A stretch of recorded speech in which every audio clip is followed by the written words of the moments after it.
नमस्कार दोस्तों, मेरा नाम है विमल सिंह। बालाजी स्टडी अड्डा में आप सभी का स्वागत है। तो कल हमने बात की थी बिहार शिक्षक भर्ती फेज 3 को लेकर के कि टोटल अब तक कितने आवेदन आ चुके हैं, और पहले की अपडेट की बात की थी जिसमें 1 to 5 अलग अलग आवेदन की बात की गई थी।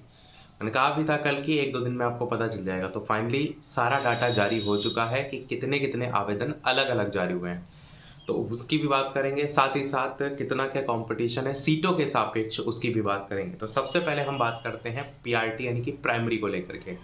प्राइमरी में टोटल आपका 1,60,644 जो आवेदन है वो आपके टोटल फाइनल निकल करके आए हैं। और टोटल सीटें यहाँ पर कितनी थी, तो 28,026 जो है वो सीटें थी। अगर आप डिवाइड करेंगे तो लगभग 5.731 आ रहा है। तो आप ये कह सकते हैं कि लगभग एक सीट पर 5 से 6 लोग जो है आपके फाइट करेंगे। पॉइंट में है तो उसको एवरेज आप 5 से 6 जो है वो मान सकते हैं। फिर बात करते हैं मध्य विद्यालय यानी कि आपका 6 से 8 को लेकर के। 6 से 8 में टोटल जो आवेदन आए हैं वो आपके हैं 2,13,940, और सबसे ज़्यादा आवेदन 6 से 8 के लिए ही हैं, जो कि हमने पहले भी बताया था, जो कि अभी भी निकल करके आ रहे हैं। यहाँ पर जो टोटल सीटें थी वो थी आपकी 19,645। डिवाइड करेंगे 19,645 से तो आपका निकल करके आएगा 10.890 करके। तो यहाँ पर जो फाइट है वो लगभग 10 से 11 अभ्यर्थी जो है वो एक सीट पर जो है वो फाइट करेगा। उसके बाद बात करते हैं हम माध्यमिक विद्यालय को लेकर के, यानी कि 9 से 10 को लेकर के। 9 से 10 में अगर बात करते हैं तो टोटल आवेदन जो आए हैं वो आए हैं 1,44,735।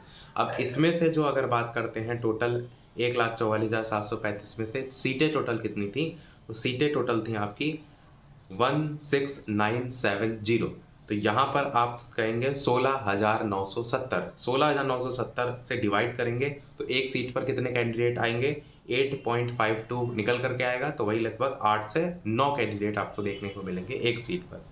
और उसके बाद उच्च माध्यमिक की बात करते हैं, यानी कि 11 से 12 को लेकर के बात करते हैं। वहाँ पर आप देखेंगे तो टोटल आवेदन आए हैं 61,986, जो कि सबसे कम है सभी को अगर आप कंपैरिजन करेंगे। और यहाँ पर अगर देखेंगे टोटल जो सीटें थी वो थी 22,373 सीटें।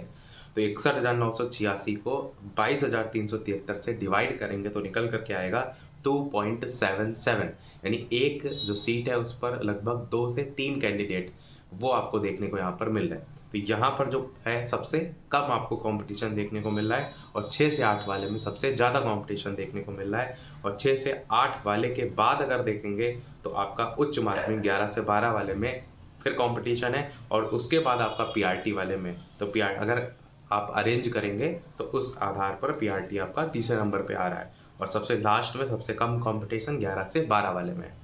तो ये पूरा आंकड़ा था जिसको लेकर के हमने कल कहा था कि आपको जो है वो बता देंगे।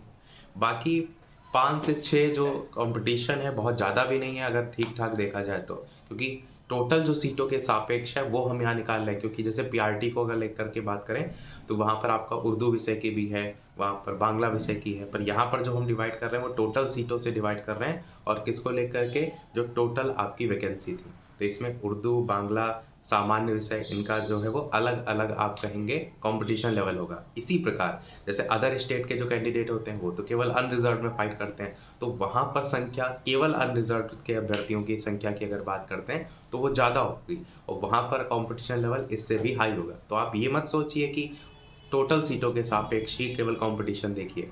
आपको अगर पीआरटी में ही आप उठा करके देखेंगे तो पीआरटी में तो अनरिजर्व में जो अदर स्टेट के कैंडिडेट होते हैं वो फाइट करते हैं, तो वहाँ पर उस टोटल संख्या को आप डिवाइड करेंगे, क्योंकि वो तो जारी नहीं होती है, उसके आधार पर फाइट जो है कहीं ना कहीं अदर स्टेट के कैंडिडेट के लिए निकल करके आएगी। बाकी अगर देखेंगे ओवरऑल जो बिहार के अभ्यर्थी हैं उनके लिए, या ओवरऑल टोटल निकालेंगे, एवरेज निकालेंगे, तो वो आंकड़े के आधार पर तो ये आंकड़ा जो है वो सही है। समझ गए होंगे मेरा क्या कहने का मतलब है। यही तो हमारे ओवरऑल अपडेट में। वीडियो लाइक शेयर सब्सक्राइब अवश्य कीजिएगा। मिलते हैं अगले अपडेट में, तब तक के लिए नमस्कार, जय हिंद।